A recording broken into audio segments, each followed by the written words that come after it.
دلوقتي هنتكلم عن مفهوم اساسي جدا في رياكت وهو البروبس.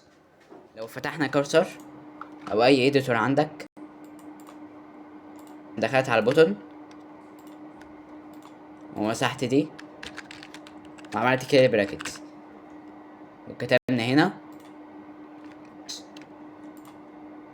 وهنا هنكتب بروبس دوت نيم عشان يجيب النيم من بروبس. طب النيم دي جبناها منين؟ لو جينا كده عند الفورم واحنا بنعمل لها امبورت، فنكتب نيم ايكوال ياسين مع بعض، هنلاقيه بالفعل كتب لنا ياسين. لو كتبنا مثلا لنا بروبس دوت لينك، احنا في الفورم لينك كمان تيست، هيبعت لنا اللينك بتاعنا. يعني باختصار بروبس دي بتكتبها هنا وبعدها بتكتبها هنا دوت نيم، كأنك بتدخل على اوبجكت، يبقى كده هيجيب النيم وهيجيب اللينك. طب النيم واللينك هيجيبهم منين؟ من المكان اللي احنا عاملين له امبورت، هنا نيم ولينك. دلوقتي عشان معلومة تثبت في دماغك هنشيل ده كله وده وده، نفس الحكاية في الفورم، او ممكن نسيب البليس هولدر.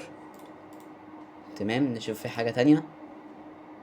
تمام، هنمسح ده كله وهنستعمل فيه البروبس. هنكتب هنا بروبس، نستعمل الكيري براكت وبروبس دوت لينك.